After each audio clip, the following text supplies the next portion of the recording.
আমি আসছি, পার্টি আছে। ঠিক আছে যাও।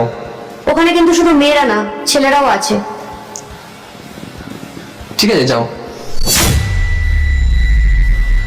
আমি কিন্তু ড্রিঙ্কও করতে পারি। ঠিক আছে, সমস্যা নেই, করো। আর রাতে নাও ফিরতে পারি। ঠিক আছে, নো প্রবলেম, তুমি যাও।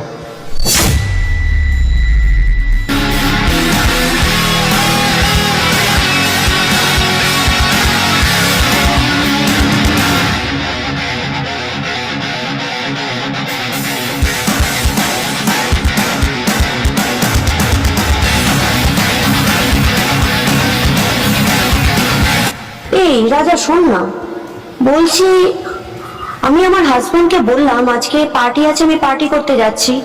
এটাও বললাম যে ওখানে শুধু মেয়েরা না, ছেলেরাও আছে। এটাও বললাম যে আমি ড্রিঙ্ক করতে পারি, এর সাথে এটাও বললাম যে আমি রাতে নাও ফিরতে পারি। বাট ও কোনো রিয়েক্টই করলো না, বললো যাও। আচ্ছা, তোর হাজবেন্ডের সাথে কি এর মধ্যে কোনো ঝগড়া হয়েছিল? তুই কি ওকে কিছু বলেছিলি? প্লিজ, আমি বেরোচ্ছি। এসো না।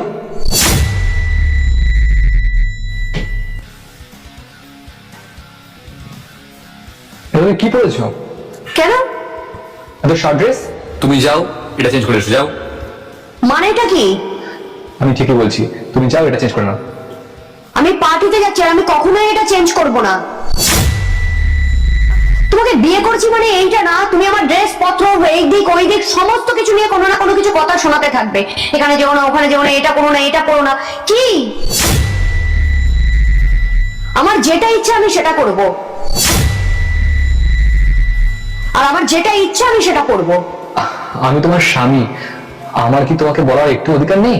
না, নেই। বিয়ে করছি মানে মাথা কিনে নাওনি। এটা আমার লাইফ, আমার যেটা ইচ্ছা আমি সেটা করব। তোমার যদি থাকতে হয় থাকো, যদি না থাকতে হয় তুমি আমাকে ডিভোর্স দিয়ে দাও।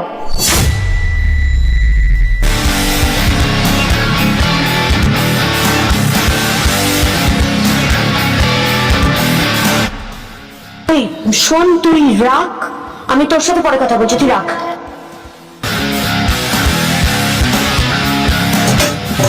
Please, I am sorry. তুমি ফিরে গেলে যাবে না? না, কেন?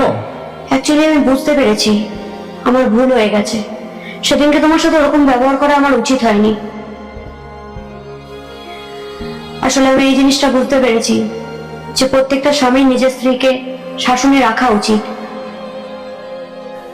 যদি শাসনে না রাখে তাহলে সে স্ত্রী হয়তো বিগড়ে যায়। আর যেখানে শাসন নেই, কেয়ারিং নেই, সেখানে ভালোবাসাও নেই। সত্যি আমার ভুল হয়ে গেছে, আমি তোমাকে বুঝতে ভুল করেছি। I am really sorry. আজকের সমাজে অনেক স্ত্রীরাই বোঝে না যে স্বামীরা শাসন করে তার ভালোর জন্যই করে। যদি শাসন না করে তাহলে বিগড়ে যায় মানুষে। আর আশেপাশের পরিবেশ তো আছেই মানুষকে বিগড়ানোর জন্য, অশান্তি বাঁধানোর জন্য। এখনকার দিনের মেয়েরা বোঝে না তার স্বামী যে তাকে শাসন করছে তার ভালোর জন্যই করছে, তারা রেগে যায়। সুতরাং আমি নিজের ভুল বুঝতে পেরেছি, আমি আর কখনো তোমার সাথে এরকম করবো না।